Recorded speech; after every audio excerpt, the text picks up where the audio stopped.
Well, as Alison shares her story in the new ITV documentary, The Undercover Police Scandal, Love and Lies Exposed, she joins us now in the studio. Alison, thank you for coming in. Pleasure. It is a truly gripping and extraordinary documentary. We've watched it, and from start to finish, jaws on the floor, trying to comprehend what it is that you and these other women have been through. Let's just go back, though, to that time when you first met him, you first met Mark, and what was going on in your life and how he came to be a part of it. I was a school teacher, English and Media Studies teacher, which is how I came to have that much video footage, had a video camera. I was a member of a campaigning group in Hackney. We were campaigning about anti-racism, anti-fascism, sort of things you're supposed to be against. And one day he turned up at a meeting accompanied by somebody who'd met him at a demonstration, and he said he was interested in what we were doing. Did you think at any point, Alison, that the things that you were campaigning against were so out there that you needed undercover police, like were the things that you were doing would be against the law or the sort of thing that would gain that sort of attention from the police? If you're political and you're involved in political activity, particularly on the left, most people kind of thought there were undercover police at demonstrations, maybe even at public meetings, monitoring, keeping an eye. No one expected that they were going to be in your bed and having short-term sexual, intimate relationships. So, no, I don't think anyone thought that. And this was the thing. I mean, this was a proper, long-term, legitimate relationship. I mean, you fell kind of head over heels for him. He moved into your house. Tell me about that. Yeah, we were together for 5 years. Yeah. He was completely integrated into my life and my family. And what you see, from those videos, he was one of the family. It was we were planning to have children, and upsetting and distressing though that story is for me on a personal level, and was certainly when I first found out, I'm not the only one. You know, what we know is that there are more than 60 women to whom this has happened, probably more. And it wasn't, the police tried to tell us at the beginning that this was a rogue officer. And what we can see really clearly now is that this was systemic. So when did it start to unravel then? When did you start to get suspicious? Not until after he left. They're professional liars. They're trained, they're funded by taxpayers. We pay for this work. They have proper false passports, false national insurance numbers. You found a credit card, though, in the coat, didn't you? Right. But he somehow managed to just explain that away. What happened? Yeah, he went out one morning to get breakfast, and I thought there was something he was keeping from me. I didn't think it was this, but I thought that he maybe was involved in a group that I wasn't involved in, and I didn't know. And I looked for it. Doesn't reflect that well, but I looked in his jacket that he left behind, and I found a bank card, and it was in a different name. It was in the name of M. Jenner. And when he came back, I was like, what is this? And he said, I bought it off a bloke in a pub. It was stolen. I'm an idiot. I shouldn't have done it. And I was a teacher. What do I know about buying stolen credit cards off men in pubs? I really know nothing. Yeah. So he said, I'm an idiot. Please never tell anyone. Please, I'm going to cut. I then cut it up. And that was it. And I didn't think about it again until after he left. And when he left, with a note on the table, it was like, that's not how you leave a 5-year relationship, not in my world. No. So I need to make sense of that. And to do that, I need to speak to people who knew him. That took me to looking in my address book for his grandfather's number. That was really hard scribbled out. Because you were supposed to go and visit his grandfather. That was the one bit of family tie that you were actually supposed to go and see him. And then on the day, he just managed to say, oh, no, he's got the dates wrong. That's not right. It became apparent that he didn't want to be found. And if someone doesn't want to be found, then that makes me ask questions like, why? What's going on? So you've done all the detective work. Yeah. You've become the sort of, as part of this group, to try and work out what it is that he was doing. It was about 25 years. Do you know, what more do you know about him now? Well, I know quite a lot more about him now, but in a way, it's not that I don't want to answer that question, because I think a lot of that is in the documentary that I hope people will watch. But it's not about him. He was part of a machine, if you like. He had managers. There was a back office. There was a manual that told them how to manage this deceit. And so what we found out about the whole unit is that they were hoovering up intelligence on everybody who was involved in a progressive movement. This wasn't about prosecuting people. This wasn't about putting people through the criminal justice system. This was about simply surveying. It's like the Stasi. I mean, it's not, you know, I don't want to be hyperbolic. I don't want to be alarmist. No. But it is akin to the Stasi. They have, you know, people will say, like, why you? What were you doing? And actually, it's like, they were doing it to everybody. They were anyone who was, if you're in CND, if you're in the anti-apartheid movement, if you're in the Socialist Workers' Party, which, you know, is a left-wing group, society, but they're like a placard. Yeah. They make placards for demonstrations. And it basically happened to all these different women. You think there's around 60 women. Yeah.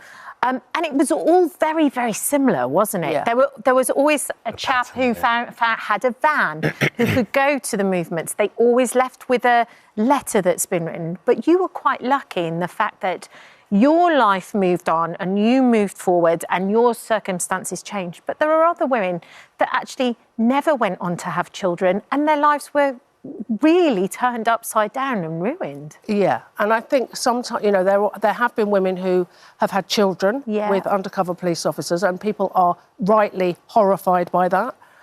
But I think something that we don't look at so much is the women who've had their most fertile years stolen from them and lost the opportunity to have children because of those years, and also because they've had their trust so fundamentally undermined. And what we're seeing is that the unit and the police, it was the Met Police, were institutionally misogynistic and sexist. Women were used either as props to shore up these men's fake identity. I was a trusted individual. People would have assumed that because he was in my life so much, my family life, that I'd probably met his family. They were either used as props or they were specifically targeted because they were, I'm not talking about myself here so much, but they were, you know, very competent, strong activists who were targeted to be derailed and undermined. So their activity was undermined. We've got some right to reply, which we have to offer. This is from the CPS. We wholly sympathise with the plight of those who unknowingly entered into deceptive relationships. Each case is decided on its own facts, and having carefully reviewed evidence provided by police in relation to allegations against undercover officers, we concluded our legal test for prosecution was not met in this case for any criminal offences. This is the Met Police Deputy Assistant Commissioner, John Saville. I'd like to apologise again unreservedly for the significant harm and distress caused to the women who were deceived into sexual relationships by undercover officers. These relationships were abusive, deceitful, manipulative and wrong.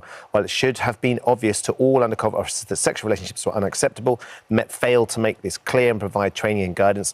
And then the Home Office said evidence heard by the undercover police inquiries highlighted the distressing impact undercover policing has had in the past on victims, which must never be repeated. It's important that the ongoing independent inquiry uncovers the truth. It is vital the accountability and closure victims need is delivered swiftly and fairly. Do you think you're going to get there? It's a lot of words. Do you think you're going to get there? Well, I think it's very nice that they've apologised. That's lovely. Thank you very much. The CPS say that they wouldn't prosecute because these relationships were based on genuine feelings, number one. We would argue that's not the right question. It's completely irrelevant.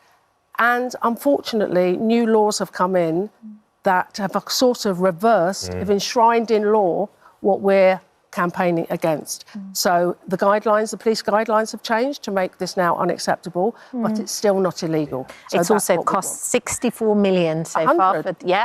It's gone up to between 88 and 100 million, for the investigation. You can watch the undercover police scandal, Love and Lies Exposed, on Thursday at 9 o'clock on ITV1, ITVX and STV Player. Thank you. Oh, hello. Thank you for visiting our This Morning YouTube channel. We upload tons of new content every single day. So hit the subscribe button, like all the videos and don't miss out. We'll see you in the morning.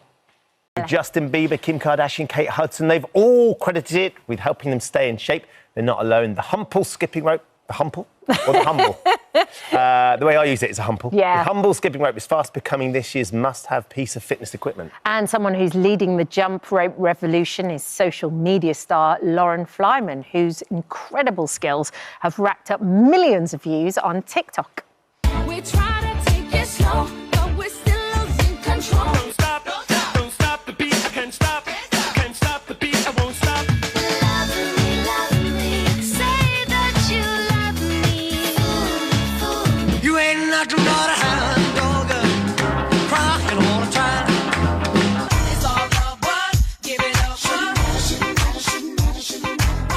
I love it. It's incredible. Lauren's here now. Morning. Morning. Thank you for joining us. I think I probably started following you in lockdown because I was looking to try and do something different, and I loved skipping. I've skipped when I was boxing. Yeah. And you really get into it, but trying to master some of the moves that you have, Lauren, is extraordinary. How long have you been doing it? So I started in lockdown. I was just bored. I got furloughed and had a bit of time. And What did you do before? Work-wise. What was your job, yeah? So I was in a sales job selling business supplies to Oh, different very companies. different. Very different. Yeah, I was an account manager. And yeah, obviously no one was in the office. So that business was very quiet at the time. So to be honest, I actually was looking for something fun to do. I've always been into my weightlifting, so I was doing that at the gym. Cardio I've actually always slacked on. I never found any cardio that really held my attention and that I enjoyed doing. And when I started skipping, I followed someone who was just doing it alongside their weight training. And to be honest, it just looked really fun. I thought it looked really cool. And I was like, I actually want to learn how to do some of these footwork skills. Yeah. And what they were doing then is like, actually nothing compared to what I'm doing now. It's like it's just evolved. That piqued my interest, got me into it.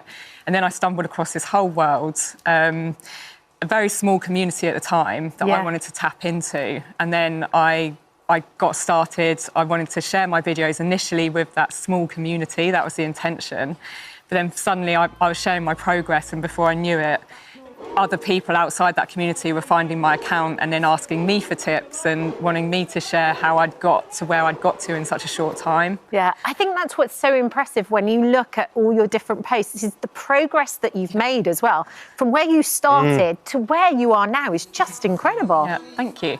Well, yeah, it does seem almost impossible when you look at it like that. But the thing is, you just chip away, and it's amazing how just doing a little bit often it just, you chip away and everything is progressive. I think people make the mistake as well. They try and do something, they try and go from literally jumping the rope for the first time to doing a crossover, but actually there's little steps that you can make that actually break that skill down and make it quite simple. I mean, look at your feet. You move so fast with your hands. It's so coordinated. And then you do those things where you fling the rope away and you catch the rope and it's incredible. I think one of the things I love about skipping, like you said, is it's fun. And it reminds me of playing at school. Being a kid. Running around. The first thing you did in the break was skip across like we were in the playground. And there's something like we sort of lose that joy of play, don't we? As we get older, we think, I've got to run really fast, or I've got to lift weights really heavily, or whatever that is, got to row really hard. Yeah, it's like everything. When we move as adults, it always has to be with this end goal, which is really just for your fitness, for your physical fitness or whatever. But actually, it's with skipping, it's enjoyable, and rather than waking up and being like, oh, I've got to do my skipping today because I need to meet my fitness goals.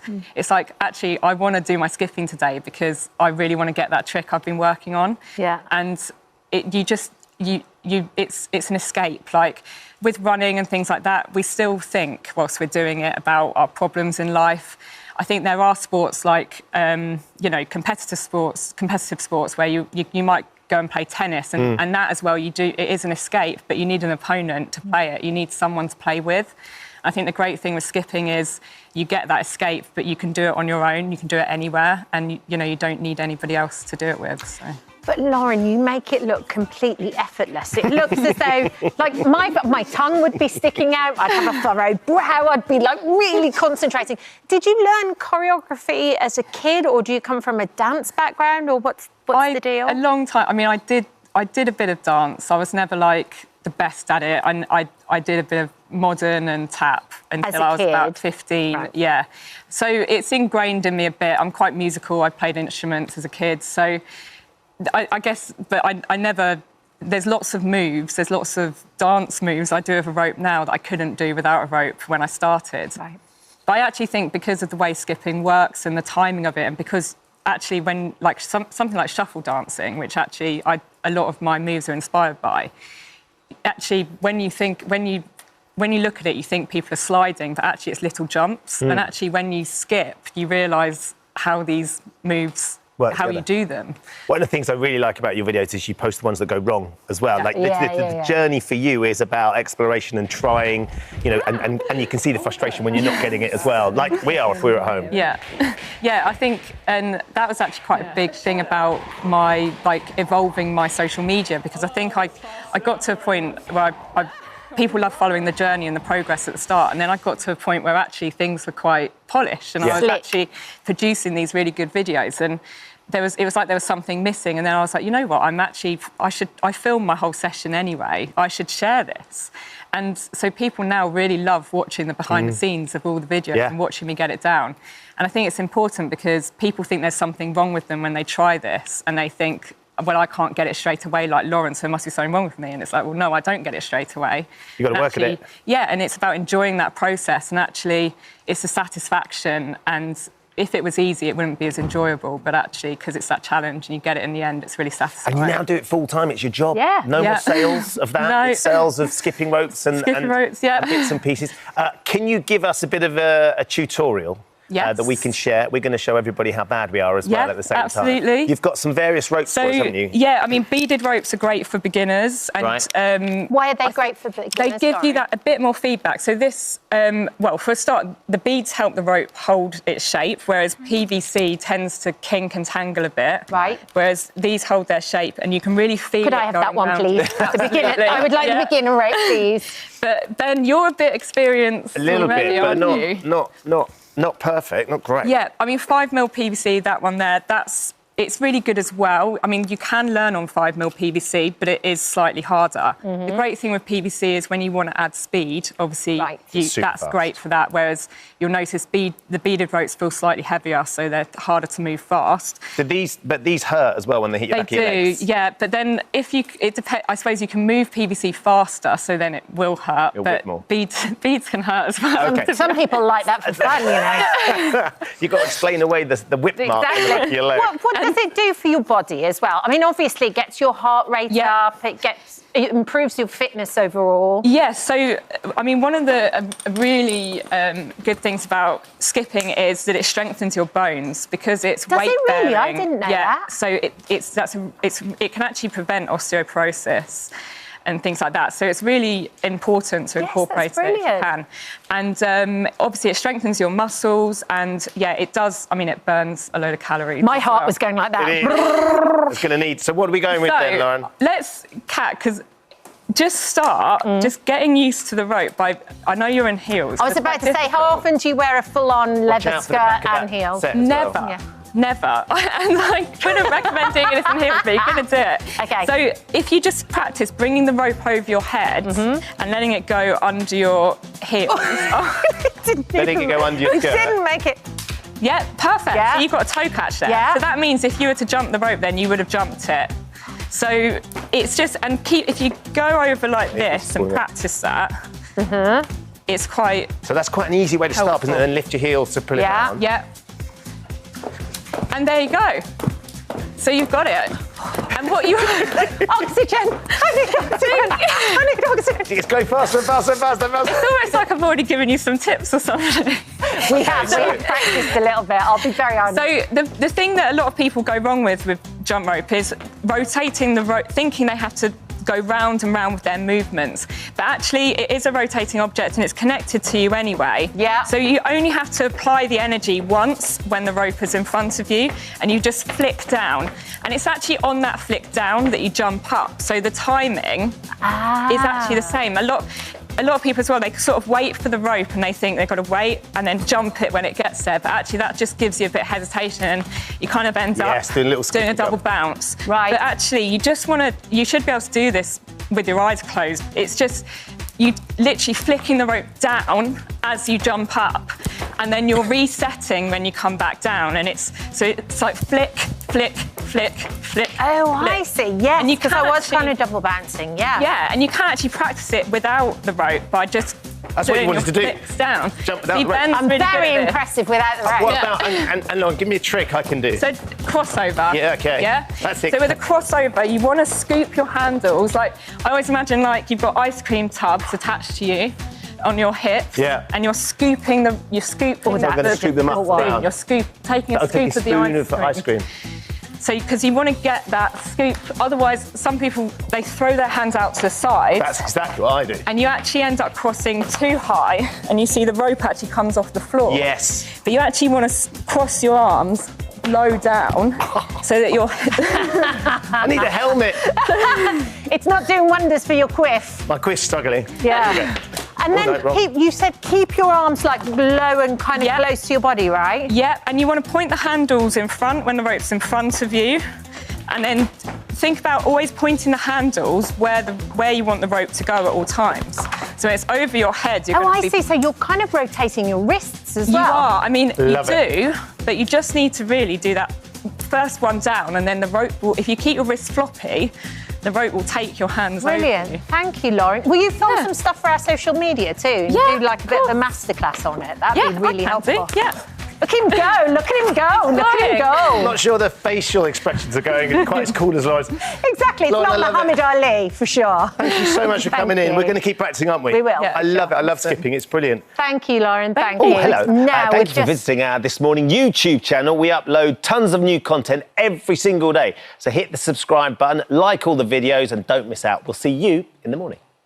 Day is someone who's been inspiring millions on social media. Yeah, after constant name calling and being picked on by other children, 10-year-old Jacob Whitmore lost all his confidence and even felt forced to quit his local football club. But then Jacob met fitness experts Harry and Joe Freeman, who changed his life by taking him on a fitness journey, which they've been sharing on social media. And I very much enjoyed it. Have a look at this. They've been calling me names because of my weight. It's making me feel sad, and sometimes it makes me feel mad at myself for being like, and it's just not nice, and I've had enough of it now. Come on, come on. First week of my journey to getting fit and stronger, I'm gonna smash this. Pick it up, pick it up. What would your message be to people out there that have been getting bullied? Ignore the bullies and focus on... With his mum, Georgie, alongside fitness expert Harry and Joe Freeman. Morning to all of you, and thank you for joining us. Jacob, what an inspiration you are, just seeing you on Instagram. I mean, how does it feel to be going viral, first of all? And secondly, how are you feeling in yourself? I mean, it's just, like, very, like, insane, because I wasn't expecting it to, like, blow up this much. But it's just... because I was just, like, watching the views just, like, keep creeping up. Did it? Yeah, and when it hit, like, its first, like, 100,000, I was, like, just lost for words. Well, you're probably wondering, why is everyone so interested in you? Take us back to before you started training. What was going on in your life? So, before training, I had, like, a very bad gaming habit, and I never used to leave my gaming chair, but now I'm just... And then I just always used to eat, like, junk food. Yeah. And I used to get picked on, but now I'm just, like, very different. What was the bullying like, Jacob? Because I think we love watching you, because we can sort of relate to you, you know, and I've been there as a kid as well. I was a really overweight kid, and to watch you on your fitness journey has been so inspiring. But, you know, you get those bullies. What did they make you feel like? What did they used to say to you? They used to call me, like, fatty and tubby and just, like, other, like, mean fat words. And it just made me, like, feel, like, sad, and it just made me feel, like, disheartened as well. Do you think that's why you used to stay in and game a lot? Because you were on your own, you didn't want to face them? Yeah, I think it was. And the sad thing is, you love football, don't you? You absolutely adore football. But they always used to put you in goal, is that right? Yeah, they always used to just, like, put me in goal. Oh, and Georgie, I mean, it's every parent's nightmare, isn't it, to, you know that their child's being bullied. What was it like for you? And he was coming home from school almost every day in tears because he got no one to play with, or they told him he couldn't play because he was too slow. Oh, mate. But it's horrible when you're a mum and you can't do anything. But in comes super granddad. Yep. Peter. Granddad to the rescue. Tell me what happened with Peter. What did granddad do? He's obviously known Harry and Joe for a while because they've lived in the same village quite a while. He knew they were boxers. He's always liked boxing. He thought that'll help. And Harry, you actually saw a bit of yourself, like we all do when you were looking at your social media. You saw a bit yourself in Jacob, didn't you? When I was around 12, I've shown him the photos. When I was around 12 years of age, I was overweight. Yeah. I was very lazy. Yeah, he was a very lazy kid. Chipping in. But he liked all the bad food and stuff. We even used to call him the couch potato because he was like that lazy. I was lazy. Yeah. And this is your brother, Harry. my Yeah, brother's you telling can me tell. now, Yeah. We actually had a neighbour. I'm surprised he hasn't told you this, but I'll butt in. We had a neighbour, and I used to sneak off to her house and used to go and eat all the Twinkies. She was American. She had the Twinkies, the Hershey's, and you know, I know what it's like. To when you just want to kind of eat, you know, all the sugary stuff. Yeah. And the sad thing is, he actually left his football club as well. Yeah. I mean, that was our main goal for this whole thing, is to get him feeling more confident and get him back to playing football. Okay, so you've been training for a month now. A month. Yeah, I mean, a month this Sunday, isn't it? We lose track of the time, but yeah, about a month, I think. And I just cannot believe from that video, mad, isn't Jacob, it? how different you look. Yeah. What do your sessions involve? What sort of activities do you do? So we usually do like little like workout circuits that include like leg workouts, like core workouts, and it's just like all around just like exercises. And then at the end we do a little bit of boxing, and there's also a bit of running involved. What's your favourite bit to do? Because you look very good at the boxing. What's your favourite? What do you like doing the most? The boxing part. Do you? Are you really good at it? Have you got? Has he got the vibe, guys? Has he got it? Oh yeah, he's picked it up pretty fast. And your videos have gone viral. I mean, how many? What's your highest counted video now? What's the views on it? It's like millions, isn't it? Almost 6 mil. 6 mil. 6 million. Yeah. 6 million views. Yeah. Wow, what an inspiration to be doing that and putting that out on social media for other kids to watch your journey and see the change that you can make is absolutely fantastic. Yeah. Joe, are you hoping to help other kids like Jacob? Well, definitely, yeah, because we've had thousands of messages, emails, messages on all platforms now asking us if we can help their kids because they're in the same position as Jacob. So, yeah, we definitely are looking into helping a lot more kids out, yeah. And there's a fundraising page as well that we've raised loads on Facebook, haven't we? Yeah, originally they just said, we was getting emails after the first video was put out, I want to buy Jacob a skipping rope. I want to buy Jacob a pair of running shoes. And it was like someone said, just set up a GoFundMe rather than, addresses and whatnot. And we set £250 as like a thing. And I mean, I think it's probably at 10,000 now. Yeah. So you guys have 6 million views. You've gone absolutely viral. I've got to ask, how are you all finding your newfound fame? Are you getting recognised in places as well now, Jacob? On the train down yesterday, didn't you? Is it weird? Yeah. We've told him he's got to keep his feet on the ground. Got to keep his feet on the ground. The original plan was to get fit and healthy, and that's our goal. You know, besides all this stuff, that's the main focus. Well done, you guys. And as I said, you're an inspiration to so many kids out there. Now, we know you've never been to London before, Jacob, so we wanted to surprise you with a little gift today. And what better way to see the capital than from above? That's very true. So we've spoken to our friends at the London Eye, because we know everyone. Obviously. We've got our fingers in the pies. And they are actually celebrating their 25th birthday next week. And they've arranged for all of you, every single one of you, they've got a VIP ride on the London Eye attraction. So you're going to do that today. I've actually been on it. It's so much fun. You actually take a photo on there. You see Big Ben. You see absolutely everything. It's the best way to see London.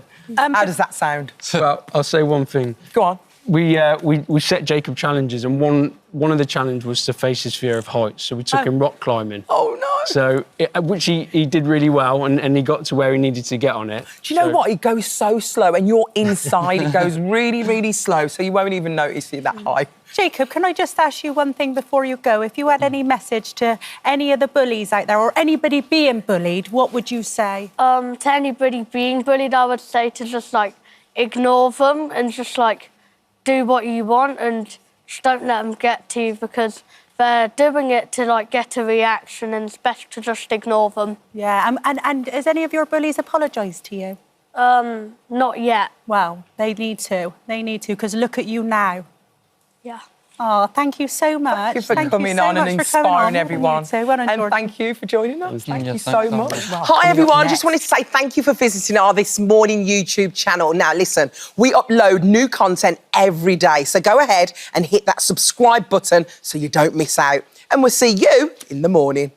If you're scrolling on social media, you'll find it hard not to come across the Gaza twins. Yeah, the pair are famous for their skincare advice, beauty tips and fashion hauls, but there's one small thing that makes them stand out. They're only 8 years old.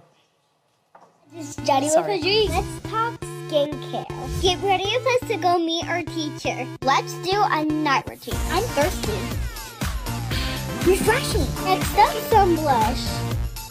First, I'm gonna take off my eye patch. That's so smooth. My gosh, guys, I'm obsessed with my makeup. Look at that glow. Oh my gosh. OMG. Rub, scrub, dub. Well done. Nice and fresh. Gotta keep those wrinkles away. Go play outside. Okay. Wow, this was such a good idea. I know the lighting is so good out here. Thanks for the tip. So cute, guys. I'm obsessed. So cute. Gorgeous. So Cody cute. and Haven Garza join us now from Oklahoma alongside their mum, Adria. Good morning, girls. Lovely to Good speak to you all. How are you morning. doing? Good. Good morning. Thank you for having us. Our pleasure. Adria, tell us how this all started. What made you first think that you and the girls could create this extraordinary influencing empire? Oh gosh, well, I never ever imagined that from the start. It really just started when the girls were babies. I would dress them up, they're twins, and so I liked to dress them in matching clothing. I would post pictures of the day. Oh, wow. And then when we were locked down during COVID, I had to find a new outlet to kind of do that. And so we started creating videos. That's the only reason I downloaded the TikTok app, was to create a video. At the time, it was the trend called Flip the Switch, where you switch places. And so Haven stood in with me and we did the Flip the Switch trend. I posted it just so that I can have it to share on my Instagram and Facebook with my friends and family.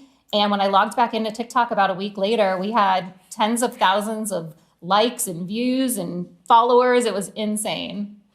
Wow. And then from there, it developed more into cosmetics and skincare, right?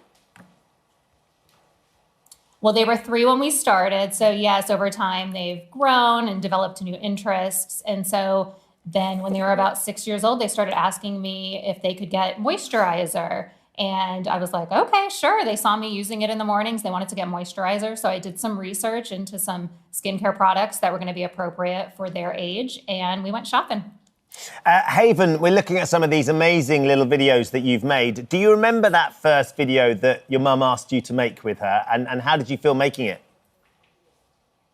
Oh, I felt good making it because I thought I was like all famous. So you felt like a bit of a star doing it? Yeah. And Cody, what happened to you? Because am I right in saying that you weren't really up for that first video? What? You weren't really up for that first video, the Flip the Switch? Oh, yeah, I was mad. She was grouchy that day. Grouchy that day. Oh, You made up for I it see, since. I see. And what's it like when you go out and about? Do people recognise you now? Do they want to take selfies with you? Do they want to chat to you? Yeah, like all the time when we just go out to public, they always just say, hey, can I have a picture? And how does that make you feel? Makes me feel good because like I'm that influencer, and I'm just the one that they look up to. Yeah. Yeah. And Cody, what do your friends say about what you two are doing online?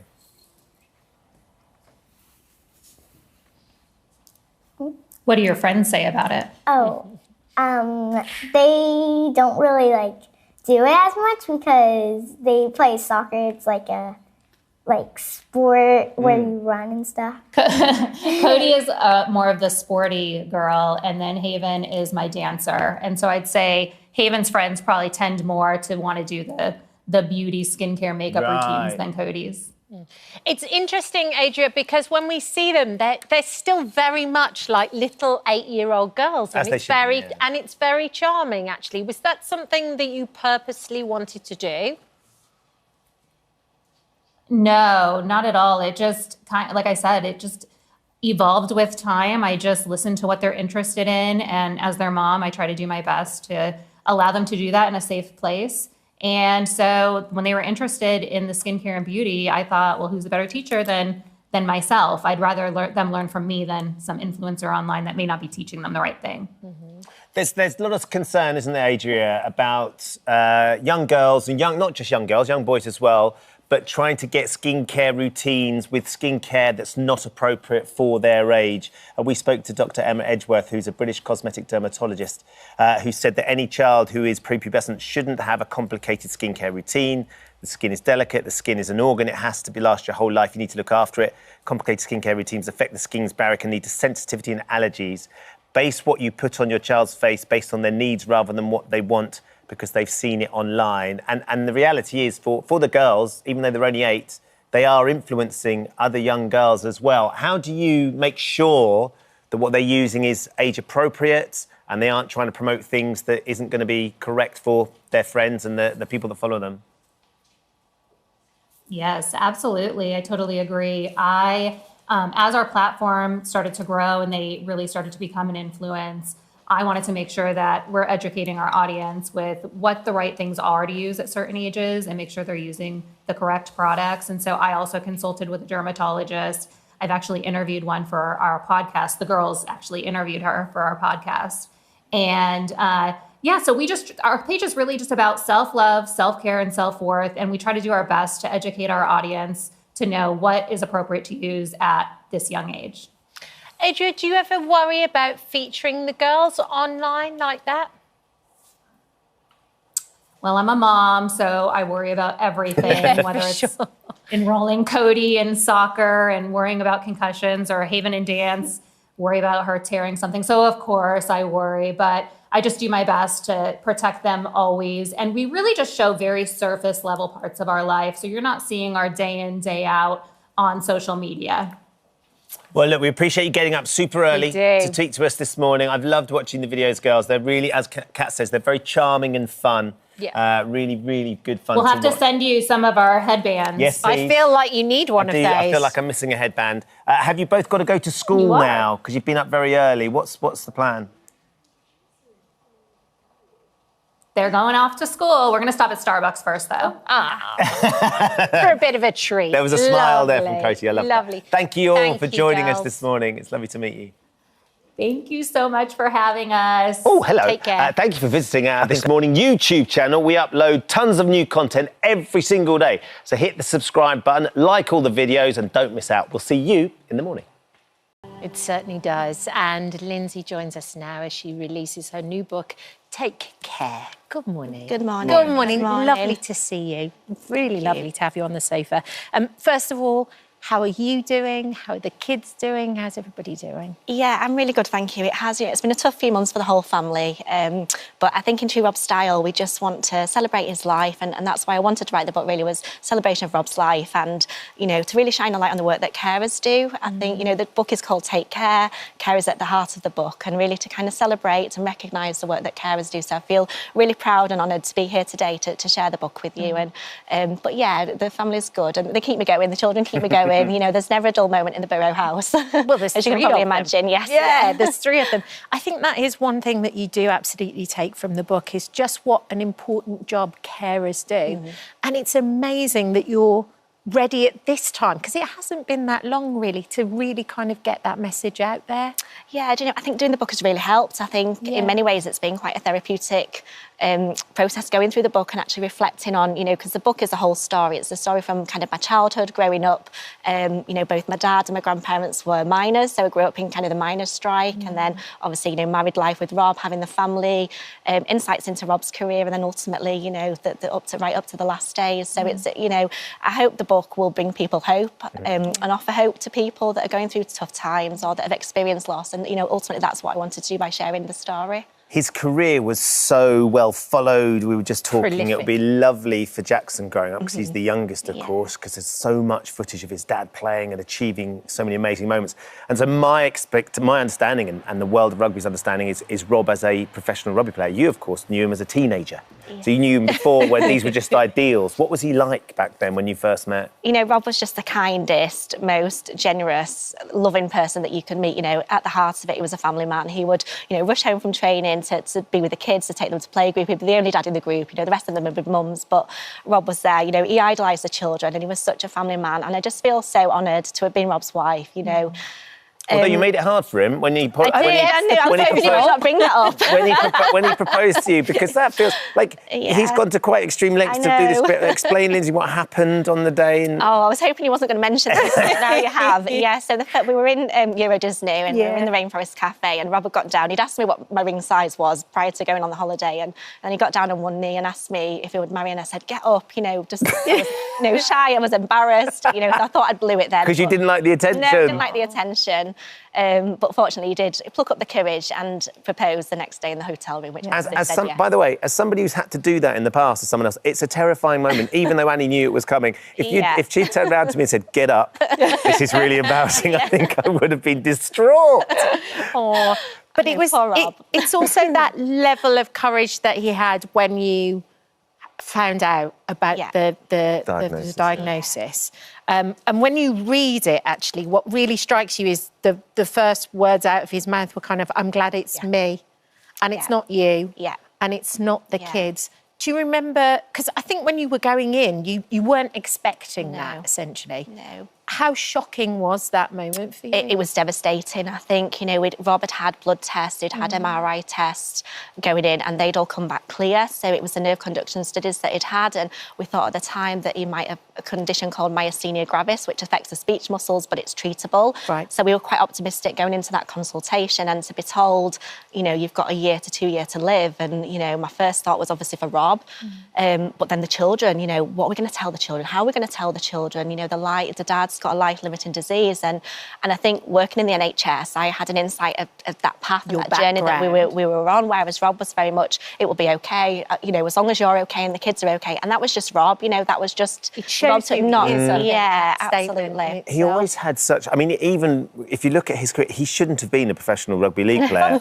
He was the sort of person that gave me hope that I could, because he sort of bucked the trend. He always had that ambition and that positivity. Where did that come from, Lindsay? Do you know, I think he had adversity in his career. He was constantly told he was too small, he was never going to make it as a rugby player.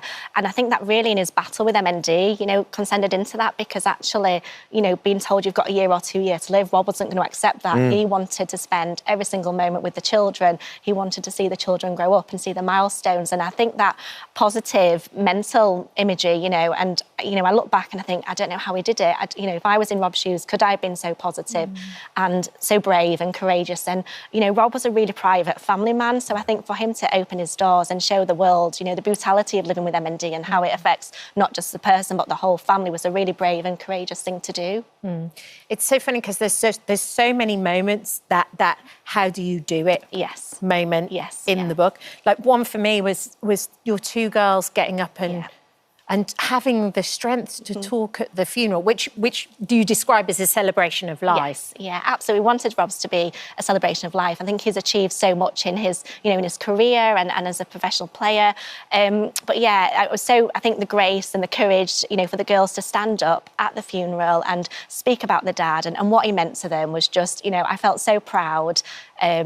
At that moment. And I hope in years to come, they look back and think, I did my dad proud, because he would have been watching down on them, I'm sure. And little Jackson on the day as well, you were impressed by his strength going around, making sure everyone was okay? Granddad. Yeah, he was looking after us all. Yeah, he was only 5 and such a young age. And, as a parent, you worry about the children and, what effect it's going to be. But I think, Rob wanted us to be happy and, we're determined to keep that promise and continue to make him happy. There is an extraordinary bit in the book, Lindsay, where you talk about the fact that Rob says that if it was rugby that had given him MMD, he wouldn't have wanted not to have his rugby career. Yeah. Which I think will strike everybody in different ways. They'll take that as they'll be quite surprised potentially because, that it's the disease that's robbed you of your husband and the children, their father. How did you feel when he said that? Really comforting, I think, because to know that Rob had achieved so much in his life, he was in a good place. He'd travelled the world with rugby. He'd got brilliant friends, as we've seen with, the friendship with Kevin Sinfield and just, how that camaraderie and that rugby team had come together and the bond. And so I think, for me, that was really comforting. I think to know that Rob had achieved so much in his life, absolutely devastated that Rob's not here with us today. And but I think, it's so much to be proud of. And, he leaves an incredible legacy behind. I think, he's given so many people hope. He was the face of the M&D community for so many people, you know, under the most difficult of circumstances. You mentioned Kevin there, of course, his skipper, his best mate, and what a Superman he is. I wonder if can you put into words the impact that Kevin's had on your lives and since Rob's diagnosis and since Rob's gone? I think it's given people hope. I think, you know, prior to, I think, the likes of, you know, Rob and Kevin and what they've achieved, people didn't really know what M&D was. Yeah. But I think they've really shone a light on it and people now know what it is. And, you know, one thing that strikes me is people say, I don't have to explain what M&D is now because people know about it, because of the awareness, because of the, you know, the fundraising, the incredible £20 million that's been raised for M&D charities is just, you know, phenomenal. And that will change people's lives and give people hope, which, you know, ultimately that's what Rob wanted to do by sharing his story. Absolutely. I mean, we talk about his career and how sensational that was, but the legacy as well that he's left, you know, behind too. £20 million. And what's the future looking like? Yeah, so, you know, each day, we take each day as it comes. And, you know, my priority is obviously the children and making sure that they're well looked after. But, you know, I want to continue to do my little bit. So I'm running 2 marathons. I'm running the London Marathon in April. Why is it always marathons? I know. And then the Rob Borough Leeds Marathon. So 2 marathons in 2 weeks. How's the training going? Okay, yeah. The training's the difficult part, fitting everything in. But yeah, no, it's a challenge. And, you know, I've set myself a goal and, you know, fundraising for 2 amazing charities, the Leeds Hospital Charity Appeal for the M&D Care Centre and the Leeds Rugby Foundation. So that's great. I love the forward actually by Prince William as well. I just think, you know, when he says we should all take care of each other and look out for each other, I think in these times, I think it's a really important thing to do. And I think your book will help so many people. Thank you. Thank really, you. really will. Yeah, for sure. And hopefully once you finish the marathon, you take care of yourself for a few days. Go for a massage. And your feet and your legs. It's the stairs. That's what the problem is. Lindsay, thank you so much for coming in. Thank you so much. Thank you. Lindsay's book, Take Care, a memoir of love, family and never giving up. Thank you for visiting our This Morning YouTube channel. We upload tons of new content every single day. So hit the subscribe button, like all the videos and don't miss out. We'll see you in the morning. The new Bridget Jones film has got us talking again, this time about the scenes featuring a white owl believed to be a sign from the late Mark Darcy. So here's a question for you. Do you believe in guardian angels? Author and spiritual teacher Carl Gray believes we're surrounded by angels all the time. We just need to learn how to look for them. And he joins us now. Lovely to see you, Carl. Thank you for having me. Nice to be here. You were saying that you've been on This Morning back in 2012. Yes, first book. So 12, 13 years ago. Yes. And I'd imagine that from your perspective, when a film like Bridget Jones comes out and there's this creature in it, an owl, that everybody is perceiving or talking about being this sort of the ghost of Mr. Darcy. That must be quite exciting to see that sort of being seen on... Yeah, I feel like it's just normalising the conversation. So many people believe they've had a personal encounter. It's around 8 million people in the UK. Is it really? Yeah, so it's a lot of people saying, you know, that they've been visited by an angel or a presence. And a lot of that is through nature. So like seeing an owl sitting at your window every night, like they do in the movie, gives them that confirmation that something else is out there. Because sometimes it's not kind of big, dramatic incidents or anything like that. It's something that is very pertinent and personal to you, and it could be even the smallest thing. Yeah, and what I loved about that movie was at the end, everyone had a different perception of what the owl meant. Yeah. And I think that's really important, that we all have our own personal experience and take from the experience what we need. Yeah. You know. Well, talking of personal experience, sorry, Ben, what was your first personal experience with an angel, and what first kind of opened your eyes to it? It was actually with my grandmother. We were both in wheelchairs. When I was growing up, I had Guillain-Barré syndrome, and we were in the same house, both in wheelchairs, and we formed this really amazing bond. Oh. And then one night, my grandmother was moved to hospital, and I went to bed. A neighbour put me to sleep, and I woke up, the light off, and my grandmother was at the bottom of my bed, and I just remember feeling so loved. And she wasn't in a wheelchair. And then the next morning, I told my mum about it, and she then revealed to me that my grandmother went to heaven. Wow. So ever since then, I've had this big question of, if she went to heaven, then why did I see her? And lots of people just thought I was dreaming, but then over the years I had lots of different encounters and experiences to feel like I wasn't alone and something else was out there. Yeah. And what do you say to people who are really sceptical about it? Like you say that, oh, you're just dreaming. But I think if you are sceptical, then that's okay as well. Like until you have your own personal experience and you can say, oh my goodness, that touched my life, then that's okay. It's okay to be sceptical about these things. And I think that's also healthy. Yeah. Yeah. Because so often I think when we think of angels, you think of beings, human beings with wings. Wings, yeah. But it doesn't have to be that. It's kind of more of a feeling. It's a feeling, and I think that's the most important thing. So many people say, I don't believe in angels because I haven't seen one, but there's so many people who have felt a presence or found a feather or had this feeling that there's a sign being sent their way, and that's an angel to me. I think that's... Lots of people contacting us and talk about feathers quite a lot. This is Carmel says, not long after my grandfather passed away in 2018, I came back from the school run to find a little white feather on my doorstep. It was a bit of a windy day, but the feather stayed put. My sister had one on her doorstep a week or so earlier too. Yeah. And that's a regular theme, isn't it? Feathers, white feathers. Yeah, it's kind of like the angelic business card, you know, and you find it, it's like them leaving a little message to say they're being close by. Yeah. You describe yourself as an angel communicator. Yeah, well, angel, yeah, because, and that's more like, for me, it's about opening up to a sign and looking out for it. And a lot of people kind of come to me with their signs and say, you know, what does this mean? But the one kind of message that I say is that no matter what the sign you experience, it's really a message that you're not alone and that you're on the right path. Signs only show up when you're on the right track. Which can only be a positive thing, yes. actually. Or if it helps you deal with grief. Yeah, exactly. In some way, shape or form. What would be your advice to people, anybody sitting out there who wanted to open themselves up to it a little bit more? Yeah, I think it's just about either internally or out loud saying, I'm willing to have an experience, and if angels are real, thank you for sending me a sign. Right. You know, and just being open to that. And what I always say is, when you get a sign, you know it's a sign. There's a feeling that comes along with it, as you said. Yeah. It's a feeling of being comforted, reassured, or a sense of warmth that you're not alone. There might be people watching today that would be sort of kind of desperate for a sign or a sense that something else is happening out there. I mean, can you sort of manifest that happening? Is it, or do you have to sort of sit and let it hit you? I think there's people who kind of fish for signs as well. Like every time you walk past the microwave, you're looking for it to say like 1111 on it or something like that. But I think when real signs happen, it's in a way that you couldn't have prepared for it. It's right in front of you and it's like, wow.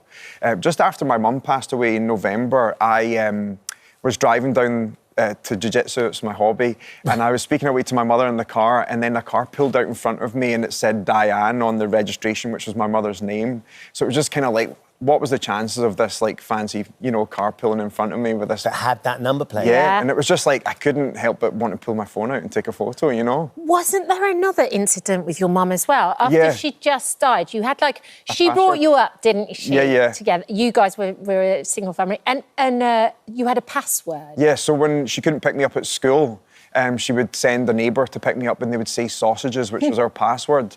So before Mum passed away, she said, do you remember the password? And I said, yes. She said, I'll send you that. And the day she passed away, the family friend who's a minister who actually said, I keep thinking about this story your mum told me about you when you were younger and all you would eat was these wee Willy Winky sausages.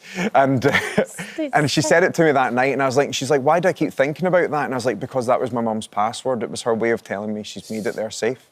You mentioned people walking past microwave and looking for 1111. Yeah. There's something in the combination of numbers that people look out for. Yeah, and that's another funny thing. We're on the flight here. The cabin crew came up to me and said, I've got your book. Oh, really? Yeah, and it was so cool. And inside I wrote 444, which is the angel number. And then she pulled out her necklace and it was 444 around her neck. So, like, people see numbers as a kind of way of, like, a sign that angels are with them. It's so funny because it could be coincidence, but it just seems so pertinent. Yeah, and it's kind of undeniable to me. I'm just, like, used to this happening all the time everywhere I go. OK, so if people want it to happen to them, what do they have to do? Yeah, I'm open to experiencing a sign. Thank you for revealing your presence, and then see what happens. And do you just kind of say that in your own head? Internally, you can do it when you're driving the car. You know, it doesn't have to be anything special or lighting any candles. Just internally, I'm willing to have an experience. Thank you for telling me you're there.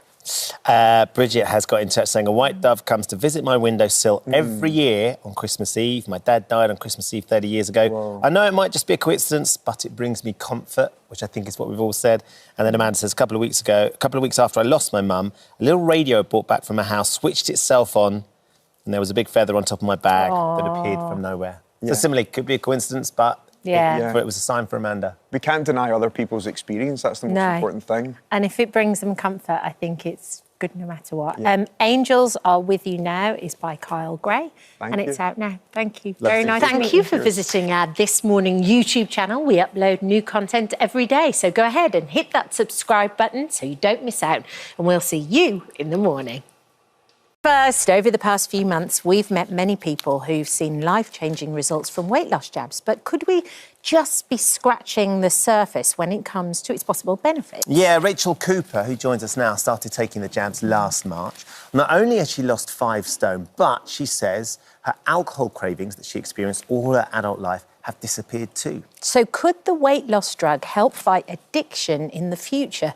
Rachel is here now alongside psychiatrist and addiction specialist, Dr. David McLaughlin. Good morning to you. Morning. Both. Good morning. So Rachel, let's start with you first of all. Tell me about life pre-jab. What was it like for you?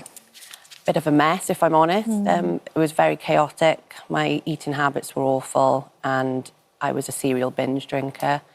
I would drink most weekends to excess.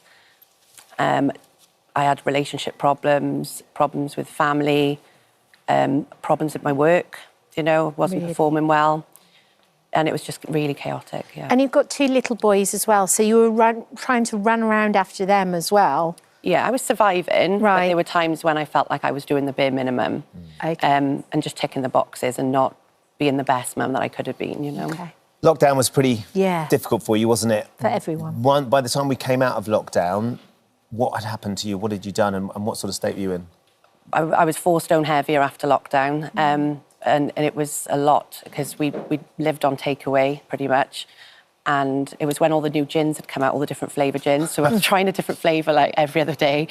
And we just became, I think, we got so used to being indoors that when everything went back to normal, I didn't really know how to fit in with society anymore. So I was really agoraphobic as well. I really became anxious about doing the school runs and was that as sort of a byproduct of the weight that you'd put on and yeah, absolutely. I felt horrible about myself. But that was the biggest I'd ever been. I was nearly 19 stone. I was 3 pound off 19 stone, and I didn't want anybody to see me. It was really bad because they'd saw me before lockdown, and obviously all of a sudden I ballooned into this person. Yeah, and you were working from home too, so it was even scheduling was tricky as well. Yeah, so it's I mean, you can still work from home now, but I wasn't at that job at the time, so I was furloughed at the time, and then got another job after that. But it was difficult. What was your relationship with alcohol like? You talk about a bit of sort of the eating, obviously, but the binge drinking as well. You're loving your gins and in lockdown. Yeah. And were you ever concerned about your relationship with alcohol? Always been concerned about it, if I'm honest. So from the age of 18 onwards, I've never had a good experience with alcohol. It's always caused trouble for me, some type of drama. And it's a lot of my relationships in the past I've thought to be toxic. Well, looking back on reflection, probably was a lot of it was the alcohol, because I was quite provocative through it as well. And I knew that it was causing problems. But for years, I didn't want to have to admit that I had to go cold turkey and give it up. I wanted to try and moderate, which is what I tried to do and failed for many years. Right. So originally, you went onto the weight loss jabs for your weight, essentially. Yeah. What was the catalyst for that for you? Had you tried other things and it didn't work? Or were you just kind of like, well, maybe if I get this bit in control? Yeah, that was kind of the thought process because I couldn't afford a gastric sleeve, and I thought this is something that I can afford now. I tried Slimming World and all these other different diets and calorie counting, etc. But I did think, with the gastric ban, I'd have to have saved for a little while. But with this, I could afford it out of my monthly wages, and I thought it would make me at least feel better about myself. So that helped because with trying to give up alcohol as well, your sugar cravings go through the roof. And I was eating, like taking a pack of Haribo to bed every night, when I was trying to give up drink. So I was putting more weight on as I was trying to give up drink. So, initially I was like, it's not that bad, just, as long as you're not drinking. But at some point you've got to... Becomes a vicious circle. So you're investing in yourself. You're going for this jab and you start taking it. And how quickly did you start to notice that you were losing weight and you were sort of the food noise had quietened in your head? I think I was one of the unlucky ones because I had a lot of friends that were a lot slimmer than me and they lost a lot more weight than I did early on. You know, you see people having like half a stone in a week and I was always like 2 pounds and I was like initially, well, I can lose more than that on my own, but you've got to give the medication chance, you know. And I contacted the pharmacist here at Ushk and she was really supportive and just said, you know, give it a chance. And, you know, when I went up to the higher doses then, that's when I started to notice it from 5 milligrams onwards then. Right. So first of all, you noticed the weight. Yeah. And that must have been a great moment for you because as you start to see that, you kind of start to gain back control too. But it didn't just quiet the food noise in your head as well. You found that as a side effect, it also, you didn't want to drink anymore. Yeah, exactly. It was like sometime in September and I'd gone up a dose and I just remember waking up and it just didn't think about it anymore. You know, it occupied my mind all the time. And even if my boyfriend was having a drink, I'd, you know, give him evils because I would feel like I was begrudging him because I couldn't do it. But now I can be around people that are drinking and it doesn't bother me. Like I don't actually want to drink anymore. It makes the thought of drinking makes me physically sick and it doesn't occupy my mind, which it used to, in the same way that food would, you know? Like nagging almost. Absolutely. You've lost 5 stone, but maybe crucially, part of your life that you never thought you could get under control has been satiated. When was the last time you had a drink? 6th of September last year, so. And you're not even thinking about it? No, not at all. And it's usually like with me, I've got quite an addictive personality, so I usually drop one addiction and somehow go on to something else, you know, and it hasn't happened. It's fascinating, Dr. McLaughlin, to hear what Rachel's been through and how she's done it is amazing. We've heard a lot of people that we've had on who talk about the food noise that's constantly in their head and that stops. But to hear the alcohol noise has gone as well. Is that something that you're anecdotally getting from some of your patients? It's really interesting, really exciting. Anecdotally, yeah, we're hearing kind of case studies like Rachel's, and that's really interesting for us as obviously as psychiatrists and gives us a bit of hope. I think what's really important though is to kind of consider when we're deciding whether or not something is a safe and effective medicine, if it's going to be of value to prescribe it. What we need to do is look at these case studies, but then also look at bigger studies where we're thinking about kind of population level studies and then eventually even things like randomized control trials where we have placebo versus the active ingredient. So I think it's definitely really exciting, but there's a lot more research and evidence that needs to be gathered before we can say for sure that this is definitely something that's going to be safe and effective and of value for people. You just mentioned there about it being safe. I'm guessing, though, that there'd be more risks if you were using it to try and control addiction because it's actually been created for weight. Yes. So the medication's been licensed for weight and that's purpose. Yeah. It's been designed for that. So we know that this is helpful for people who are overweight to lose weight. And we've actually seen a study that was published in the Journal of American Medical Association last year. It was carried out in Sweden where they had over 200,000 people. And they showed that people who were using this medication who were overweight, they did manage to reduce their drinking behaviours and they had less alcohol-related admissions to hospital.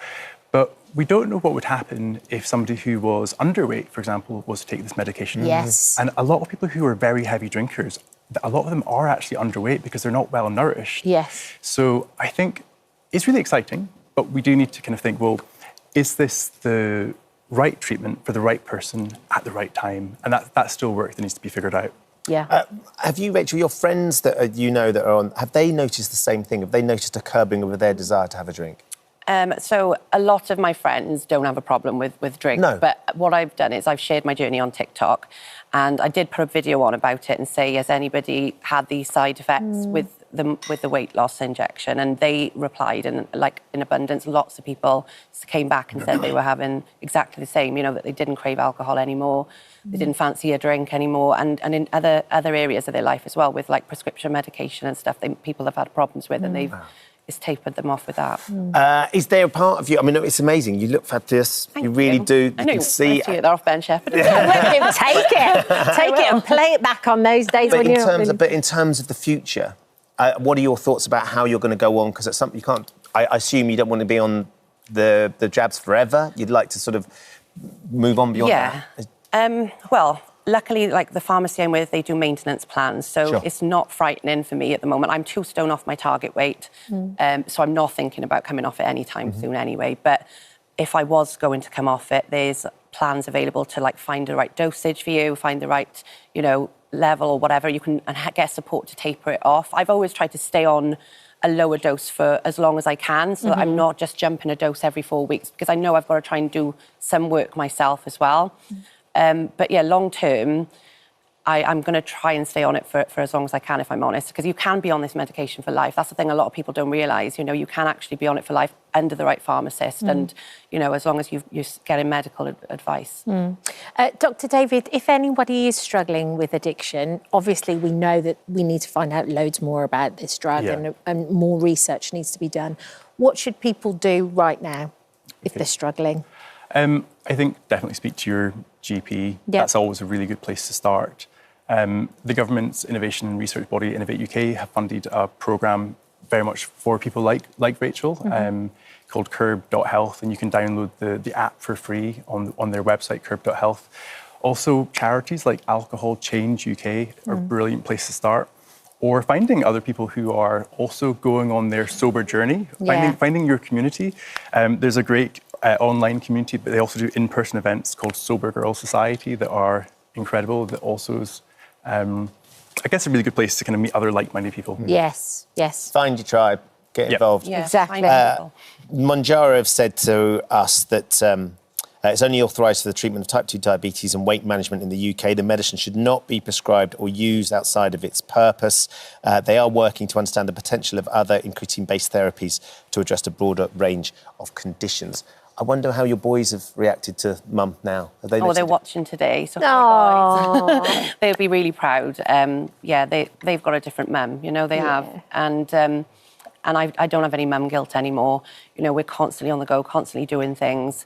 And I'm just more present now, you know, and just able to enjoy life without all of that going on behind me. So, yes, great. It's incredibly positive, Well Rachel. done. Thank you. Thanks, Rachel. David. Thanks, David. Nice Thank to see you. If you've been affected by anything that we've been discussing, there's plenty of support on our This Morning app and, of course, on the ITV Thank you for visiting our This Morning YouTube channel. We upload new content every day, so go ahead and hit that subscribe button so you don't miss out.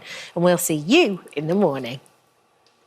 Just months on from the tragedy, we're joined today by Simone's mum, Sue White, and one of the friends who was with Simone in Laos, Bethany Clark. Good morning, ladies. Good morning. Thank you so much for joining us this morning. We really understand how difficult it is for both of you. Bethany, can I start with you? You knew Simone basically all your life. From the age of 4, you met each other at primary school, right? Yeah, it's been such a long time. Yeah, and it's been a great loss to everyone. And you were best friends throughout your life? Yeah, the whole time. So we actually went to different secondary schools, but Simone just kept us in touch, arranged all the plans. She sounds like she was an amazing friend. She was. And a wonderful daughter too. Tell us a little bit about her.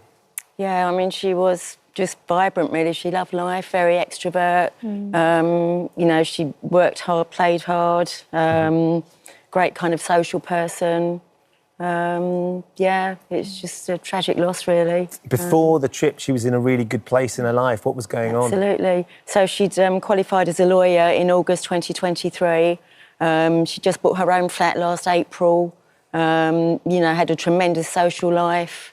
Very sporty, very musical. So she literally had everything going for her. Wow. Yeah. And Bethany, you travelled before together, right? You've been to different places. Yeah. Where had you been together before? In 2017, we did a massive trip for 6 weeks. We did China, Hong Kong, Vietnam, Thailand.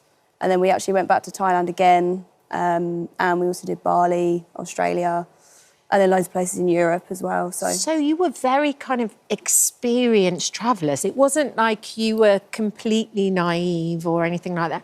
Tell us about the trip before you went to Laos. So we met up in Cambodia. Yeah. And then we went on to Laos. And then we were planning to do a bit more travelling through Cambodia. And in terms of that experience, you know, what was, because I know that she was very busy, as Sue was just describing. She was flying, she was working. I think you'd done most of the organising, and then she turned up, and then you were just going to go off and experience these wonderful cultures and countries. Yeah, I mean, my job's less intense, so I did a lot of the bookings, and I'd obviously sent her the links, and she looked through all of it. Yeah, it was supposed to be the ideal holiday. Tell us a little bit about what it was in Laos and what the whole experience is, because it is a well-trodden traveller's route, isn't it? Yeah. So we went into Vientiane, we stayed there for one night, and then went on to Vang Vieng, which is where it happened. So we did the tubing, which is where you go on the rubber ring, and you float down the river. It's kind of like a pub crawl, isn't it? Yeah. On a rubber ring from various spots. But there's loads of you doing it. It's not a small group. There's 50, 60, 70 people all together having a great time. So many people. So we'd had a really good time doing that. And then we went back to the hostel, which is where everything happened. And so tell us what happened next. So at 8 o'clock or 8:15, we went down to take part in the happy hour. Yeah. So I think we had around 5 to 6 drinks, which we were mixing with Sprite. Right. So it was shots, either vodka or whiskey. And yeah, we, as I say, we just mixed the drinks and yeah. Did you taste any different? Did you smell any different? Was there anything that made you suspicious the minute you kind of started to drink them? Not really, but I suppose when you think back.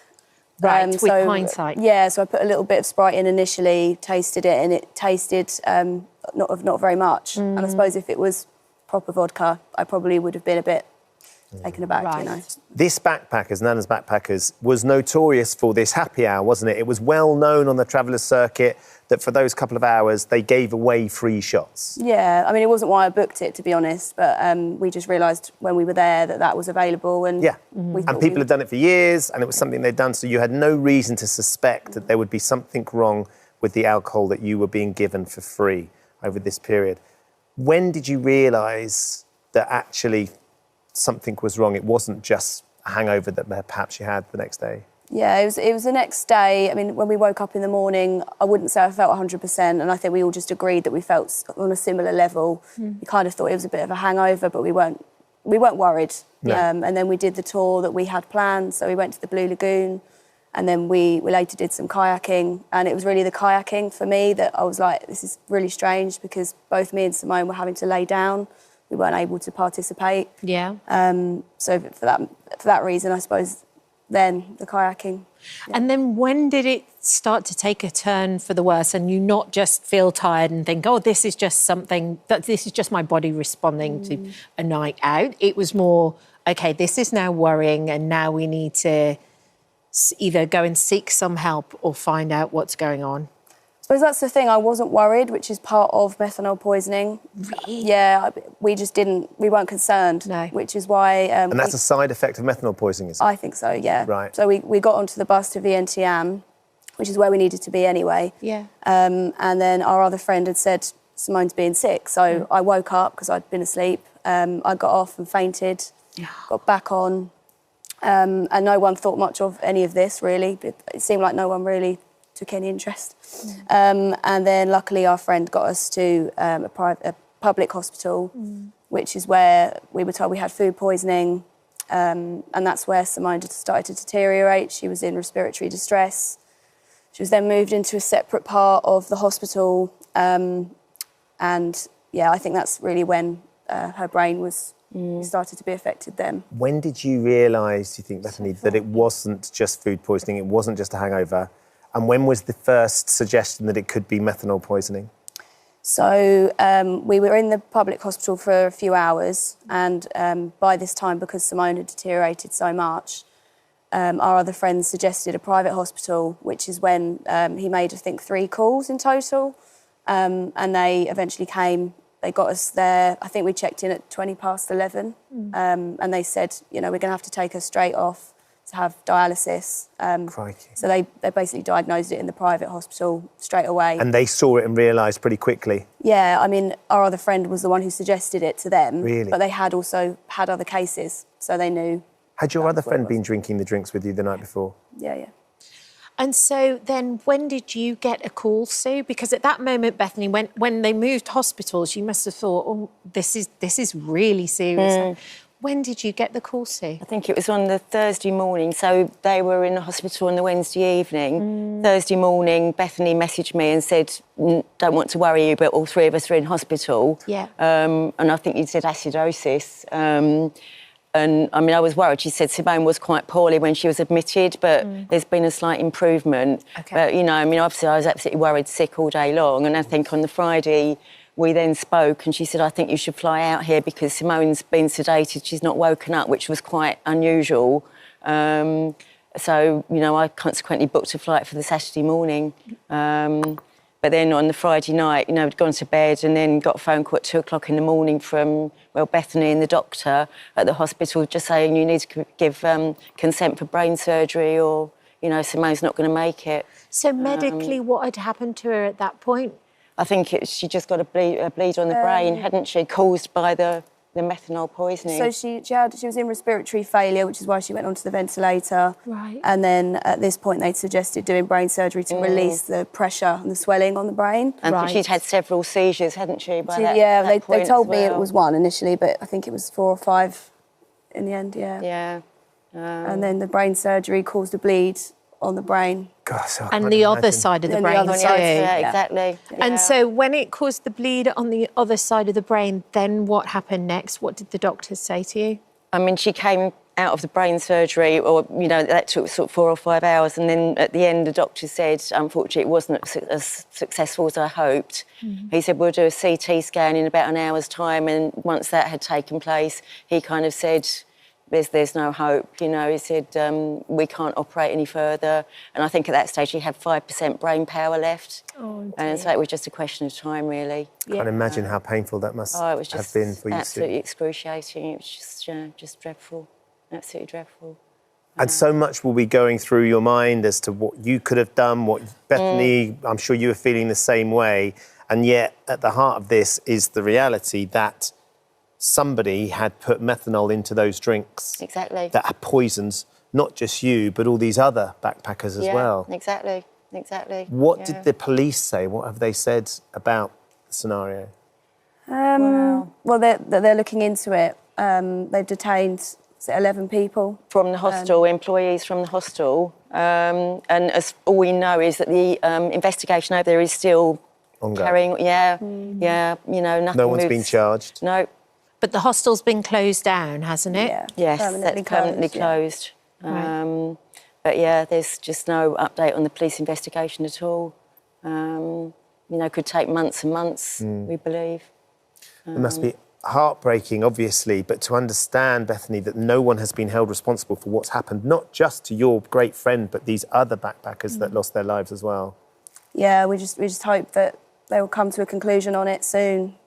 And someone held responsible. Yeah. And of course, Sue, wanting to come and talk about it, is it about sharing the experience that you've all been through? Because the travellers' route, kids will finish school, they'll finish university. Your boys went travelling. They will go travelling. Yeah, absolutely. And it's about arming them with the knowledge that these things are out there. Absolutely. You know, and as you say, she was such an experienced traveller. It's not like she was naive and, you know, I mean, for it to happen to her, it could literally happen to anybody. Yes. You know, so, yeah, we just need to sort of create the awareness, really. Yes.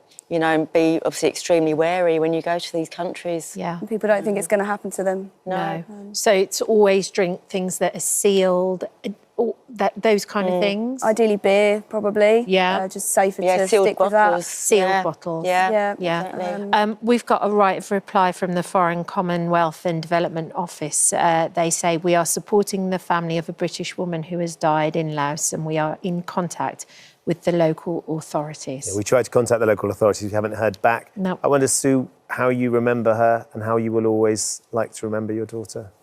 Yeah, I mean, we will always remember her as like a happy, vibrant, extrovert person. You know, I mean, she just crammed so much into her 28 years. It was just absolutely unbelievable. So for that, we're very thankful. But yeah, it's... You don't want anyone to go through what you've been through. No, absolutely not. You know, I mean, she'd have been fuming if she knew that her life was going to be cut short. She just had so many plans for the future. Yeah, it's just absolutely tragic. And she would have, you know, on the other respect, she would have wanted us to carry on as well and not be sad for the rest of our lives. You know, she would have hated to think that obviously we are very, very sad about it, but she would have wanted us to carry on. Do you think, Bethany, it's going to curtail your sense of adventure and travelling as well? Yeah, I think I've finished with Southeast Asia now. Yeah. I can understand why. Must have been so frightening to be in a different place and not speak the language, and it must have been so frightening. Just so paranoid, to be honest. And when Sue came, we were just so glad. I mean, like you say, it was the language barrier in the hospital. Frightening, frightening at those critical moments. Exactly, yeah. I mean, the doctors didn't really speak very good English, did they? And it was very difficult to communicate. Of course. Very difficult. Of course. Well, thank you for being so brave and coming on the show today. Thank you very much for coming on. Thank you. Thanks. Thank you for visiting our This Morning YouTube channel. We upload new content every day, so go ahead and hit that subscribe button so you don't miss out, and we'll see you in the morning. It's time now to meet the couple who literally live by the saying, one man's trash is another man's treasure. Yeah, Amir Jardin and Ruth Moore from Dorset spend up to 9 hours a week rifling through their local bins. They've managed to furnish their entire house with everything from tables, chairs, rugs and even hoovers, Kathy. We can go live now to Amir and Ruth. Good morning, guys. Good morning. Thank you so much for joining us on the show today. Good morning. Good morning. Hello. So, hello. First of all, can you tell me, I know it was about 3 years ago, I think, when you first started doing it. I hadn't heard of this term before, but dumpster diving. How did you get into it? Yeah. Oh, well, we just decided to watch some YouTube one night and we saw a guy, and we had a few friends that did it up north, and we heard about it and we decided to go and do it ourselves one night. And we just found so much, honestly. It was crazy. The first dive was insane. We found so much. We're just looking at some footage of the two of you sort of going through the bins. Now, obviously, when you come out with the treasure, it's wonderful, but there's some other sort of messy stuff in there as well. Were you put off at all, Ruth, by the idea that there would be bin juice and things like that in there? Well, there is. Bin juice. It depends really, because we go through like retail store bins. There's not too much rubbish and things. We don't go through like ones on the street. It's just mainly retail stores. So everything's brand new. So it's pretty great. Okay, and you said, first of all, when we were talking there, you said you went and did it at night. Is it legal or illegal what you're doing? It's, to be honest, it's legal. It's a bit of a grey area. It's a bit of a grey area. If it's locked gates, for instance, if they're locked, then yeah, it's breaking and entering. But if it's an open to the public walkway and stuff like that, it's okay to go in. If they tell you to leave and stuff, then we usually just say, yeah, that's fine. But we try not to have a conflict with anyone. But we've actually built up quite a nice relationship with a lot of them. And they just say, yeah, here you go, we've got a few things, take them. But they're literally brand new stuff, you know, that they don't put in the shop anymore. It's ex-display. It could just be from like a broken box and the actual item's good, but they've just thrown it away because they can't sell it. And it's just such a shame because it will go to landfill and it's just such a waste of things that can be used. Yeah, undoubtedly what you're doing environmentally with some of the stuff that we can see you picking up there, Ruth, is really great for the environment. Can I ask about food as well, though, because you do get some of your food from the bins that you go through as well, don't you? It depends. If there's like bread that's not even out of date, a lot of stores will just pop it out because it's going out the next day or something. So we just freeze it, or if there's tins and things. But yeah, if it's not out of date or it's fine, then we would. There was a huge chocolate haul. There was like Cadbury's Dime Bars that were like just 5 days best before date, and they last for months. And there was about 100 of them. What? What did you do? Well, I mean, what did you did you get through them all, or did you end up giving them away or selling them? What do you do with that sort of haul? We've got a lot of family and friends. We've got a lot of family and friends, and we also donate to an actual organisation in Bournemouth called We Are Humans, and they donate to the homeless people and on the streets every week. And they go to like a church sort of thing, so we know it's going to people that actually need the food. And we obviously have a lot of family and friends too. We donate a lot of our clothes and things to them as well, just because there's a lot of people out there in need, and it's just been thrown away to landfill. So It's worth doing. Amir, can you take us on a little tour around your house and show us some of the items that you're most proud of, or those real kind of treasured things? Well, to be honest, Kat, last night, yesterday's video was the biggest one so far. We've managed to pick up this vintage bingo machine. And as you can see on the back, it works and everything like that. This is fetching for £850. Wow. And this was in the bin. We've also got iPads. We find loads of iPads. I fixed them up and reuse them. A lot of phone cases. We even found this Michael Kors jacket in the bin. It just had a small rip in it, so I've repaired it, and it's going for £400. And that's a real Michael Kors We've also got a TV. Ruth. Yeah, Yeah, it's a genuine. real. We don't know if we want to tell you the retail store of it, but it's definitely real. Wow. Amazing. We've got the coffee table, the TV. We've used this TV for a year now. It works perfectly. It's our lounge TV. Amir, do you know And what I we've mean? got our bike here. Why? Sorry, Amir. Why? Oh gosh, crikey! There's an exercise bike from the 70s. Why was that TV thrown out? That looks like a perfectly good television. It looks pretty modern and new. What it is?